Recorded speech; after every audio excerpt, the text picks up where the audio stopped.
ስትጠራ የሙአዚኑ ጥሪ በዚህ መልኩ ከሆነ ለዛ ጥሪ ምላሽ ሰጥተሃል። ብዙ ሰው ይጠራሃል፣ ሙዚቃው ይጠራሃል፣ እግር ኳሱ ይጠራሃል። ወንድሜ እህቴ፣ ዱንያ ላይ ብዙ ጥሪዎች አሉ። ነገር ግን ከጥሪዎች ሁሉ ያማረው ጥሪ የሙአዚኑ ጥሪ ነው። ይህ ሙአዚኑ ጥሪ ደግሞ ለስኬታችን ቁልፍ ነው። ሰላት የብርሃን ነው፣ የዲናችን ምሰሶ ነው።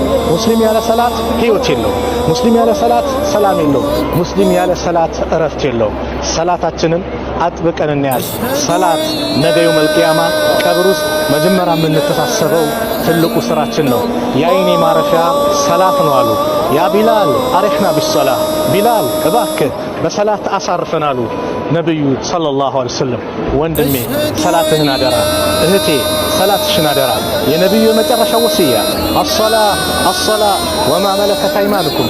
አደራችሁን የሰላትን ነገር በእናንተ ውስጥ ያሉትንም ከስሮቻችሁ ያሉትንም አደራ አሉ። የነብዩን አደራ ትበላለህ እህቴ፣ የነብዩን አደራ ትበያለሽ።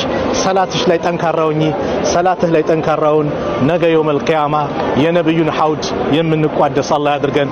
ሰላም አለይኩም ወራህመቱላሂ ወበረካቱ።